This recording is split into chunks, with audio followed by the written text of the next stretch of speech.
ಐತಿಹಾಸಿಕ ಪ್ರಸಿದ್ಧ ಮದ್ದೂರಿನ ಗ್ರಾಮ ದೇವತೆ ಮದ್ದೂರಮ್ಮನ ತಾಯಿಯ ವಾರ್ಷಿಕ ಜಾತ್ರಾ ಮಹೋತ್ಸವವು ಅತ್ಯಂತ ವೈಭವದಿಂದ ಜರುಗಿತು.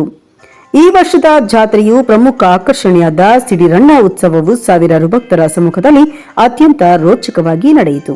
ತಾಯಿ ಮದ್ದೂರಮ್ಮನ ಮುದ್ದಿನ ಮಗನೆಂದೇ ಕರೆಯಲ್ಪಡುವ ಸಿಡಿರಣ್ಣ ಎತ್ತರದ ಸಿಡಿಗಂಬದ ಮೇಲೆ ಗಾಳಿಯಲ್ಲಿ ಗಿರಿಗಿಟನೆ ಸುತ್ತುವ ದೃಶ್ಯ ಭಕ್ತರಲ್ಲಿ ರೋಮಾಂಚನ ಉಂಟುಮಾಡಿತು. ಈ ಸಾಂಪ್ರದಾಯಿಕ ಆಚರಣೆಯನ್ನು ಕಣ್ತುಂಬಿಕೊಳ್ಳಲು ಜಿಲ್ಲಾದ್ಯಂತ ಜನಸಾಗರವೇ ಹರಿದು ಬಂದಿತು. ಇನ್ನು ಧಾರ್ಮಿಕ ವಿಧಿವಿಧಾನ ಮುಂಜಾನೆಯಿಂದಲೇ ದೇವಿಗೆ ವಿಶೇಷ ಅಭಿಷೇಕ, ಹೂವಿನ ಅಲಂಕಾರ ಹಾಗೂ ಮಹಾಮಂಗಳಾರತಿ ನೆರವೇರಿಸಲಾಯಿತು. ಹರಕೆ ಹೊತ್ತ ಭಕ್ತರು ದೇವಸ್ಥಾನದ ಮುಂದೆ ಹುರುಳು ಸೇವೆ ಹಾಗೂ ದೀಪೋತ್ಸವ ಮಾಡುವ ಮೂಲಕ ತಮ್ಮ ಭಕ್ತಿ ಸಮರ್ಪಿಸಿದರು. ಇನ್ನು ಸಿಡಿ ಉತ್ಸವದ ಜೊತೆಗೆ ಸಾಂಪ್ರದಾಯಿಕ ಕರಗ ಉತ್ಸವವು ಮಠಮನೆಯಿಂದ ಹೊರಟು ನಗರದ ಪ್ರಮುಖ ಬೀದಿಗಳಲ್ಲಿ ಸಂಚರಿಸಿತು. ದಾರಿಯುದ್ದಕ್ಕೂ ಭಕ್ತರು ಸಿಡಿರಣ್ಣನ ಮೇಲೆ ಕಡಲೆಪುರಿ ಹಚ್ಚುವುದರ ಮೂಲಕ ಸಂಪ್ರದಾಯದಂತೆ ಮದ್ದೂರಮ್ಮನಿಗೆ ಜಯಘೋಷ ಹಾಕುತ್ತಾ ಹೂವು ಹಣ್ಣುಗಳ ಸಮರ್ಪಣೆ ಮಾಡಿದರು.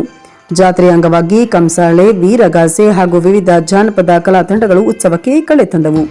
ಈ ಬಾರಿ ಪೊಲೀಸರು ಬಿಗಿ ಭದ್ರತೆಯನ್ನು ಏರ್ಪಡಿಸಿದ್ದರು ಮತ್ತು ದೇವಸ್ಥಾನ ಸಮಿತಿಯು ಭಕ್ತರಿಗೆ ಯಾವುದೇ ತೊಂದರೆ ಆಗದಂತೆ ಕುಡಿಯುವ ನೀರು ಹಾಗೂ ಅನ್ನ ಸಂತರ್ಪಣೆ ವ್ಯವಸ್ಥೆಯನ್ನು ಅಚ್ಚುಕಟ್ಟಾಗಿ ನೆರವೇರಿಸಿದರು.